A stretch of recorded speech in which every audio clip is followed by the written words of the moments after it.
오늘의 이야기 안녕하십니까? 하나님의 크신 은혜와 평강이 여러분의 삶에 가득하기를 기도합니다. 본격적인 이야기에 앞서 오늘 이 말씀을 통해 큰 은혜와 깨달음을 얻으셨다면 이 영상을 공유하여 더 많은 영혼들에게 빛을 전하는 통로가 되어주시길 바랍니다. 이 채널을 구독하고 알림을 설정하시면 앞으로도 영적으로 깊이 있는 말씀들을 놓치지 않고 들으실 수 있습니다. 여러분의 영적 성장에 저희가 함께하겠습니다. 이 말씀을 듣는 모든 분들 위해 하나님의 크신 평강과 축복이 함께하기를 기도합니다. 오늘 밤 우리는 성경의 여러 부분을 깊이 탐구하며 많은 이들이 두려워하면서도 잘 알지 못하는 주제에 대해 이야기하고자 합니다. 바로 악마와 악령들의 세계, 그 실체에 관한 것입니다. 우리는 이사야 14장, 에스겔 28장, 마태복음 12장, 마가복음 5장, 그리고 에베소서 6장의 말씀을 통해 그들의 기원과 본성, 그리고 우리를 향한 하나님의 궁극적인 승리의 메시지를 발견하게 될 것입니다.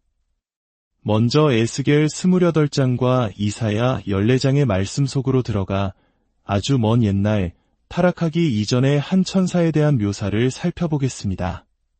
그는 원래 하늘에서 가장 높은 계급의 천사장 중 하나였으며 그의 이름은 빛을 나르는 자라는 뜻의 루시퍼였습니다. 지금은 우리를 고통스럽게 하는 자, 사탄 혹은 마귀라 불리지만 한때 그는 미카엘, 가브리엘과 함께 하나님을 섬기는 새 천사장 중 하나였습니다.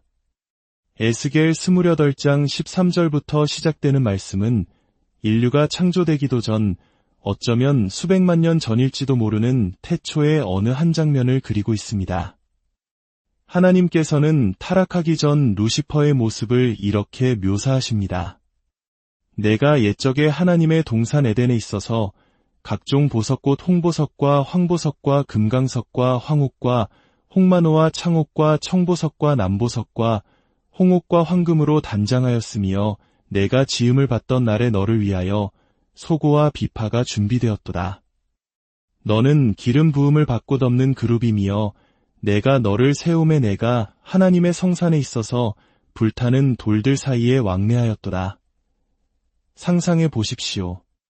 이 천사장은 온갖 귀한 보석과 황금으로 뒤덮여 있었습니다.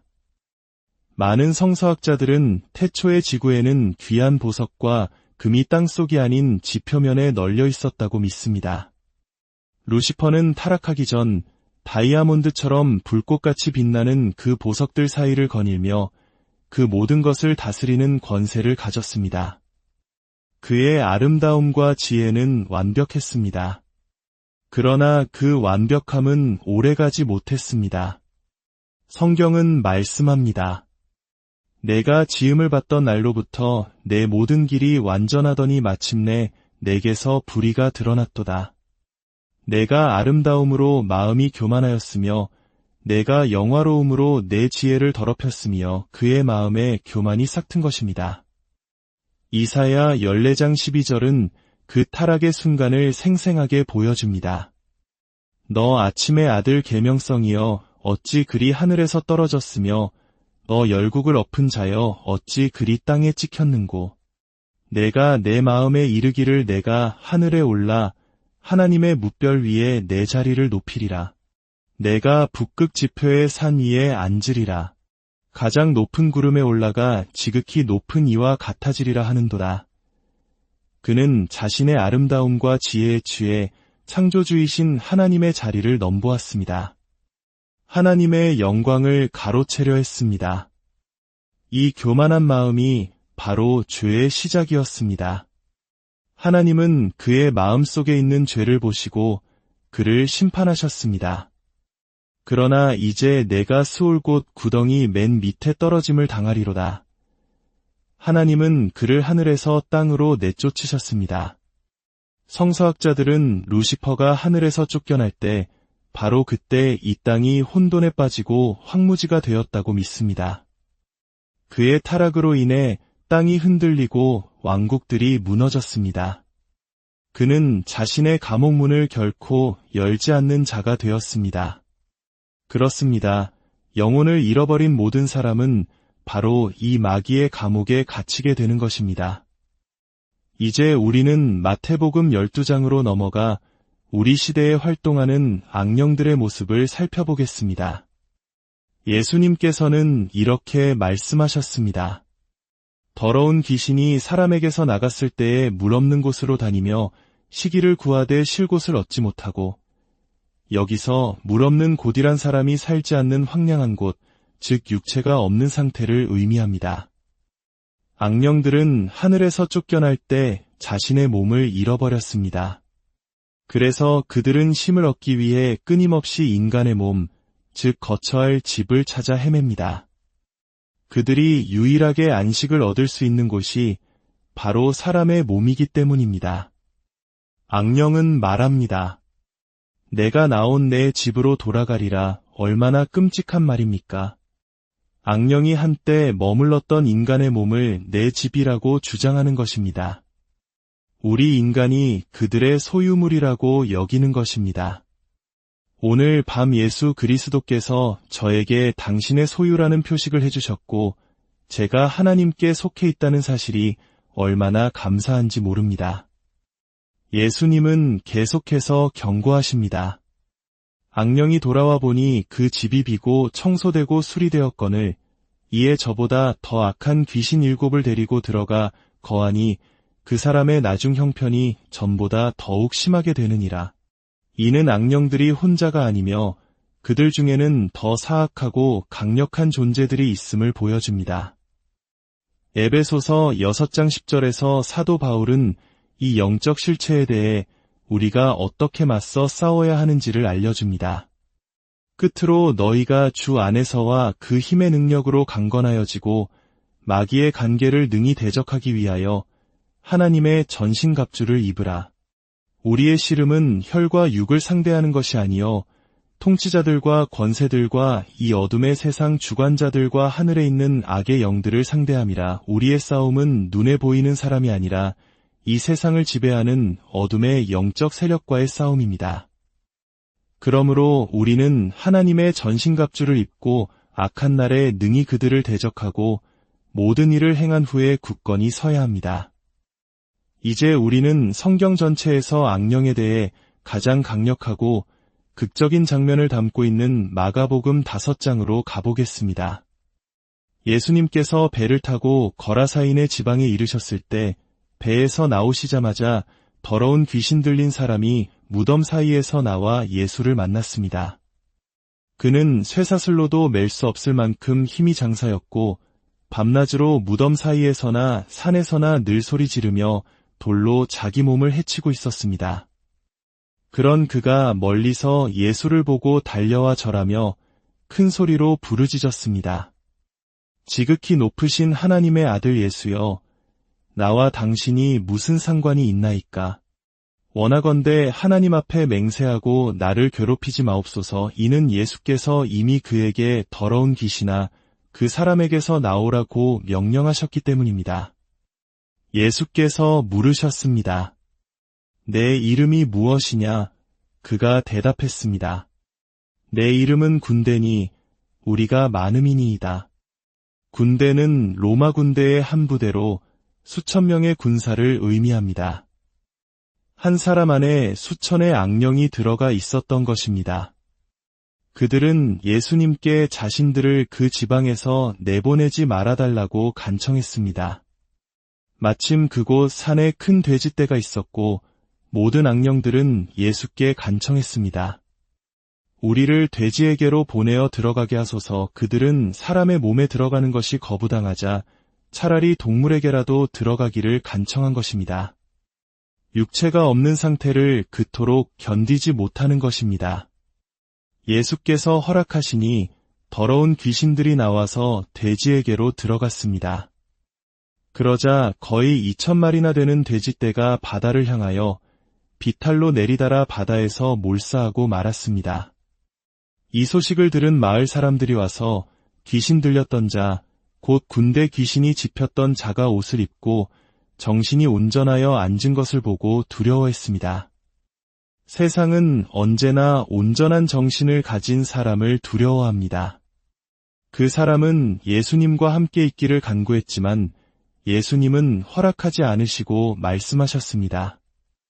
집으로 돌아가 주께서 내게 어떻게 큰 일을 행하사 너를 불쌍히 여기신 것을 내 가족과 친구들에게 알리라. 그는 떠나가 예수께서 자기에게 어떻게 큰 일 행하셨는지를 대가볼리에 전파하니 모든 사람이 놀랍게 여기더라. 사랑하는 여러분, 이 말씀들을 통해 우리는 악령에 대한 몇 가지 중요한 진리를 알아야 합니다. 첫째, 악령들은 타락한 천사들입니다. 그들은 죽은 사람의 영혼이 지옥에서 돌아온 것이 아닙니다. 성경은 영혼의 윤회를 가르치지 않습니다. 그들은 본래 하늘에서 금기를 거닐던 빛나고 아름다운 천사들이었으나 루시퍼를 따라 하나님께 반역하여 쫓겨난 존재들입니다. 둘째, 그들은 끊임없이 인간의 몸을 갈망합니다. 몸을 잃어버린 그들은 이 땅을 헤매며 쉼을 구하지만 오직 인간이나 다른 생명체의 몸 안에서만 잠시의 안식을 얻을 수 있습니다. 그들은 좌절된 존재들입니다. 하늘에서 원하던 것을 얻지 못했고 앞으로도 영원히 얻지 못할 것입니다. 마치 동물원의 하이에나가 우리 안을 끊임없이 서성이며 이빨을 드러내는 것처럼 그들은 채워지지 않는 욕망과 분노로 가득 차 있습니다. 셋째, 악령이 사람에게 들어가면 그 사람을 자기 자신과 같은 존재로 만듭니다. 의심의 여지 없이 죄의 모든 극단적인 형태는 악령의 직접적인 개입으로 나타납니다. 모든 질병의 과도한 고통, 모든 정신 이상의 근원에는 사탄이 있습니다. 하나님은 생명의 창조주이십니다. 예수님은 내가 온 것은 양으로 생명을 얻게 하고 더 풍성히 얻게 하려는 것이라고 말씀하셨습니다. 인간 고통의 원천은 하나님이 아니라 마귀입니다.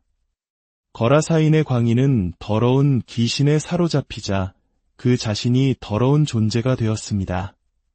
옷을 벗고 무덤 사이를 거닐며 자기 몸을 해하는 잔인함을 보였습니다. 그 악령이 증오로 가득했기에 그 사람 역시 하나님과 사람, 그리고 자기 자신을 증오하게 된 것입니다.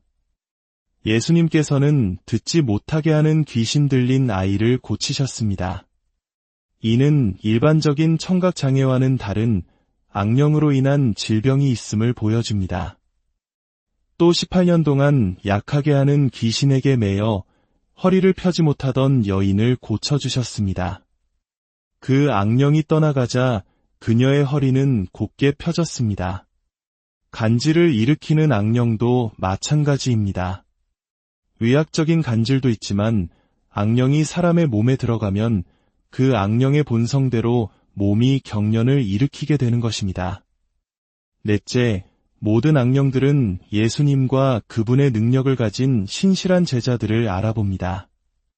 사도행전 19장에서 마술을 행하던 자들이 바울을 흉내내어 바울이 전파하는 예수를 의지하여 너희에게 명하노라 하며 귀신을 쫓아내려 했습니다. 그러자 악령이 대답했습니다. 내가 예수도 알고 바울도 알거니와 너희는 누구냐?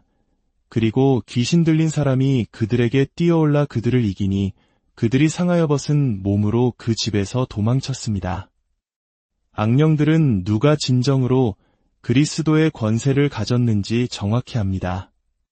다섯째, 악령들은 그리스도가 없는 인간보다 높은 존재입니다. 히브리서에서 인간은 천사보다 조금 못하게 지음받았다고 말씀합니다. 악령들은 타락했음에도 불구하고 여전히 영적인 존재로서 그리스도 안에 있지 않은 인간보다 더 높은 차원의 힘을 가지고 있습니다. 이것이 바로 예수 그리스도께서 이 땅에 오셔야만 했던 이유입니다. 인간은 스스로의 힘으로 이 영적 존재들을 이길 수 없었습니다. 예수님께서는 우리를 구원하시기 위해 스스로 천사보다 낮은 자리에 인간의 몸을 입고 이 땅에 오셨습니다. 루시퍼는 본래 아들이신 예수 그리스도의 보좌를 덮는 천사장이었다고 많은 신학자들은 말합니다. 자신의 천사장이 타락했을 때 아들 예수께서 아버지의 보좌에서 일어나 말씀하셨습니다. 아버지, 제가 인류의 구속을 보증하겠습니다. 그리고 그분은 하늘의 영광을 버리고 이 땅에 내려와 마귀의 영토 한가운데서 십자가를 통해 그의 머리를 상하게 하시고 죽음에서 부활하심으로 완벽한 승리를 이루셨습니다. 십자가에서의 죽음은 인간의 계획이 아니었습니다. 그것은 악령들의 계획이었습니다. 그들은 예수님을 죽이면 모든 것이 끝날 것이라고 생각했습니다. 그러나 그들이 알지 못했던 것은 그들이 죽일 수 있었던 것은 예수라는 육신뿐이었다는 사실입니다. 그들이 예수를 죽였을 때 그들은 그리스도를 해방시킨 것입니다. 예수님의 육신은 무덤에 묻혔지만 그리스도의 영은 음부로 내려가셨습니다. 그곳에는 두 개의 감옥이 있었습니다. 하나는 죄 가운데 죽은 자들을 위한 곳이었고 다른 하나는 하나님을 믿는 믿음 안에서 죽은 아브라함과 같은 의인들이 있던 낙원이었습니다. 그리스도께서는 낙원으로 가셔서 당신의 오심을 기다리던 의로운 영들에게 십자가에서의 사역과 부활의 소식을 선포하셨습니다. 그리고 사흘째 되던 날 아침 그리스도께서는 죽음의 권세를 깨뜨리시고 일어나셨습니다. 그분은 지옥의 문을 부수고 의로운 영혼들을 이끌고 나오셨습니다. 그리고 무덤에 누워있던 예수의 몸 안으로 다시 들어가시어 죽음에서 부활하셨습니다. 그분은 모든 악령들과 권세들과 통치자들 위로 하늘 가장 높은 곳으로 올라가셨습니다. 그리고 그곳에서 우리에게 성령님을 선물로 보내주셨습니다. 지혜의 말씀, 지식의 말씀, 믿음, 병 고치는 은사, 능력 행함, 예언, 영들 분별함, 각종 방언 말함, 방언들 통역함과 같은 9가지 성령의 은사들을 부어주셨습니다. 그러므로 요한은 말합니다. 너희 안에 계신 이가 세상에 있는 자보다 크심이라. 우리는 본래 천사보다 낮게 지음받았지만 그리스도께서 우리 안에 오실 때 우리는 모든 악령들보다 훨씬 더 높은 곳으로 올려집니다. 우리는 그리스도와 함께 하늘에 앉게 됩니다. 할렐루야! 예수님은 말씀하셨습니다. 믿는 자들에게는 이런 표적이 따르리니 곧 그들이 내 이름으로 귀신을 쫓아내며 하나님의 자녀는 악령들보다 더 높은 존재입니다. 우리는 악령을 다스릴 권세를 받았습니다. 우리가 이 진리를 알지 못하고 두려워하기 때문에 더 많은 악령들이 쫓겨나지 못하는 것입니다. 그러나 진리를 알면 그 진리가 우리를 자유롭게 할 것입니다. 이제 모든 고개를 숙여주시길 바랍니다. 하늘에 계신 아버지 하나님, 당신의 아들 나사렛 예수 그리스도의 이름으로 당신 앞에 나아갑니다. 오늘 밤 이 부족한 종의 기도를 들어주시고 당신의 뜻에 따라 기적을 베풀어 주시옵소서. 이 말씀을 들은 한 영혼도 지옥에 가지 않도록 지켜주시옵소서. 그들의 많은 죄를 용서하여 주시고 외로운 영혼에 그리스도의 평화를 허락하여 주시옵소서. 이 자리에 있는 단 한 사람도 잃지 않고 모두 구원의 은혜를 누리게 하여 주시옵소서. 예수 그리스도의 이름으로 기도드립니다.